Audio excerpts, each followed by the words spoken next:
Channel पर आप सबका बहुत मोस्ट वेलकम है। ठीक है, तो आज हम एक बायोलॉजी का बहुत इंपॉर्टेंट टॉपिक ले, कोई भी कंपटीशन आप एग्जाम देने जाओगे जिसमें साइंस पूछी जाएगी तो वहां पर बायोलॉजी का एक बहुत इंपॉर्टेंट रोल होता है। और बायोलॉजी के अंदर ह्यूमन फिजियोलॉजी बहुत ज़्यादा इंपॉर्टेंट रहती है। तो हम एक ह्यूमन फिजियोलॉजी का टॉपिक आता है एक्सक्रीटरी सिस्टम, उसको हम आज यहाँ पर स्टार्ट करने जा रहे हैं। तो चैप्टर हमारा है एक्सक्रीटरी सिस्टम। एनसी 11th के एनसीईआरटी के अंदर ये excretory product, excretory product and their elimination,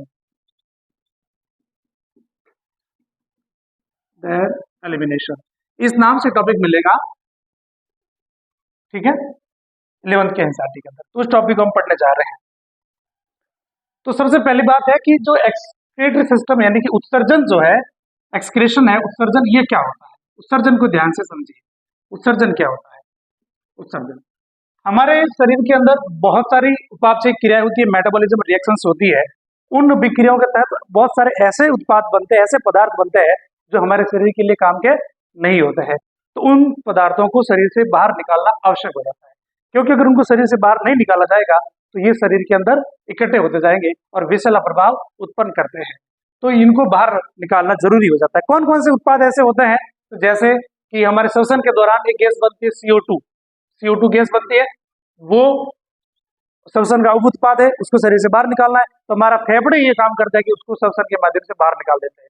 इसी प्रकार जो हम भोजन करते हैं, जो आहार नाल में हमारा भोजन जाता है, वहां पर भोजन का पाचन हो जाता है, और कुछ वहां पर जो अनडाइजेस्ट फूड रह जाता है, अपचित भोजन रह जाता है, उस भोजन को भी रक्तन के थ्रू बाहर निकाल दिया जाता है, जिसको मल कहते हैं। तो उसका भी उत्सर्जन होता है। इसी प्रकार आप देखते होंगे गर्मियों के दिनों में हमें पसीना आता है, तो पसीने के दौरान कुछ जो हमारे कपड़े पहने होते हैं, उन कपड़ों के ऊपर सफेद सफेद रंग के धब्बे बन जाते हैं। तो पसीने के अंदर तो पानी था, तो इस प्रकार से सफेद धब्बे कहाँ से आए? तो उस पानी के अंदर कुछ ऐसे सॉल्ट थे जो हमारे पसीने के साथ में बाहर निकल जाते हैं। तो यानी कि पसीना भी एक प्रकार से उत्सर्जन का कार्य करता है। ठीक है, तो पसीना भी काम करता है। इसी प्रकार से हमारे शरीर के अंदर बहुत सारी उपापचय क्रियाएं बनती है और ऐसे ऐसे बहुत सारे अनावश्यक पदार्थ बनते हैं। तो इतने सारे ये जो पदार्थ होते हैं उनको बाहर निकालने के लिए अलग अलग अंग नहीं हो सकते हैं, इसलिए हमारे शरीर के अंदर एक तंत्र पाया जाता है जो इन सभी अनावश्यक पदार्थों को शरीर से बाहर निकालने का कार्य करता है। उस तंत्र को हम कहते हैं उत्सर्जन तंत्र। उत्सर्जन तंत्र, वो उत्सर्जन तंत्र उन आवश्यक पदार्थों को एक प्रक्रिया के तहत बाहर निकाल देता है। जैसे हमारे जो अपशिष्ट पदार्थ बनते हैं, उनके अंदर मुख्य तत्व होता है नाइट्रोजन, इसलिए हम अपशिष्ट पदार्थों को नाइट्रोजनी अपशिष्ट भी कहते हैं। नाइट्रोजनी अपशिष्ट, तो उत्सर्जन की परिभाषा भी हम इसी प्रकार से देते हैं कि नाइट्रोजनी अपशिष्ट युक्त पदार्थों को शरीर से बाहर निकालने की प्रक्रिया को उत्सर्जन कहते हैं। नाइट्रोजनी अपशिष्ट पदार्थों को शरीर से बाहर निकालने की प्रक्रिया को उत्सर्जन कहते हैं। ठीक है, और इस कार्य के लिए हमारे शरीर जो तंत्र होता है, उस तंत्र को हम उत्सर्जन तंत्र कहते हैं। उत्सर्जन तंत्र के अंदर हमारे मानव की बात करें तो जैसे यहाँ पर किडनी मुख्य रूप से काम करती है, किडनी और किडनी से जुड़ी हुई कुछ नलिकाएं होती हैं, वो पूरा उत्सर्जन तंत्र हमारा बनता है। लेकिन वो बात हम थोड़ी बाद में करेंगे, पहले एक सामान्य बात करते हैं कि और दूसरे जीवों में, दूसरे प्राणियों में किस प्रकार से होता है, कौन से उत्सर्जी पदार्थ होते हैं, पहले उन पर थोड़ी चर्चा कर लेते हैं। तो हम बात करें उत्सर्जन की, तो सभी प्राणियों के अंदर उत्सर्जन होता है, सभी प्राणियों में ये उपापचय क्रियाएं होती है, तो सभी में बनेगा उत्सर्जी पदार्थ, सबको बाहर निकालना आवश्यक हो जाता है। तो हम बात करेंगे यहाँ पर मुख्यतः नाइट्रोजन अपशिष्ट पदार्थों की। उपसर्जी पदार्थ अभी हमने कहा CO2 भी है, मल भी है, लेकिन हम इस चैप्टर में बात करेंगे नाइट्रोजनी अपशिष्ट पदार्थों की। तो नाइट्रोजनी अपशिष्ट पदार्थ वो कई प्रकार के बनते हैं, जैसे आपने नाम सुना अमोनिया, आप नाम सुना यूरिया, यूरिक अम्ल, क्रिएटिनिन, इस प्रकार से बहुत सारे बनते हैं। लेकिन मुख्यतः हमारे पास तीन आते हैं, एक तो अमोनिया,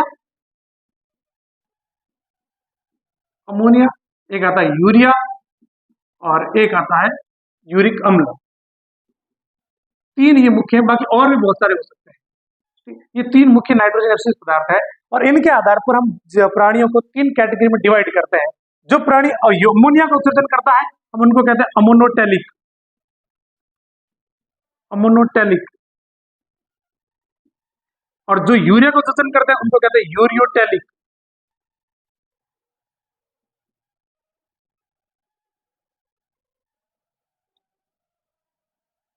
और जो यूरिक अम्ल का करता है उसको कहते हैं यूरिकोटेलिक।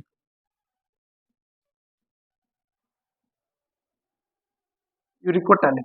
तो इस प्रकार से हमारे पास इस नाइट्रोजनी अपशिष्ट पदार्थों के आधार पर 3 प्रकार के प्राणी आ जाते हैं। तो इन तीनों को थोड़ा सा हम पहले पढ़ लेते हैं, उसके बाद में आगे की चर्चा करेंगे। तो अमोनोटैलिक कौन से प्राणी होते हैं?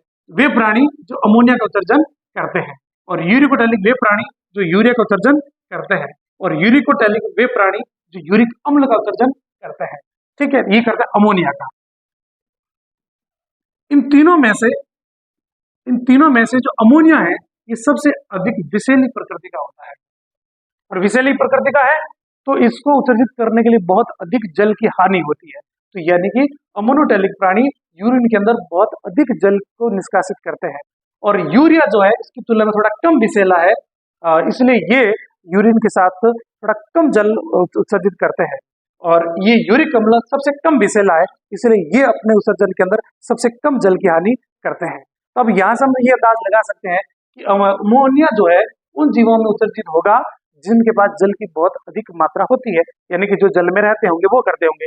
और यूरिया वे प्राणी है जो एक मध्यम परिस्थितियों में होंगे, उनके पास जल मध्यम स्थितियों में उपलब्ध रहता है। और तीसरा यूरिक अम्ल, तो इसमें वे प्राणी आएंगे जिनके पास जल की बहुत ज्यादा कमी रहती है। ठीक है, तो इस प्रकार से 3 कैटेगरी बन जाती है। अमोनिया ये बहुत अधिक जल की हानि कर रहे हैं, और ये विषैली प्रकृति का है, और ये मध्यम विषैला है, और ये सबसे कम विषैला है। ठीक बात है। अब यहाँ पर देखिए कि सबसे अधिक सांद्रित यूरिन किसका होगा? तो सबसे अधिक सांद्रित होगा किसका? यूरिक अम्ल का, जो उत्सर्जन करता है यूरिकोटैलिक होगा, क्योंकि ये जल की सबसे कम हानि करते हैं, जल बहुत कम मात्रा में है और यूरिक अम्ल अधिक मात्रा में है।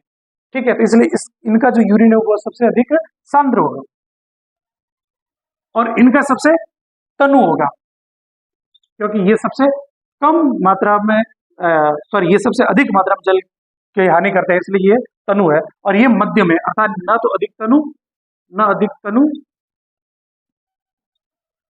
और न अधिक सांद्र,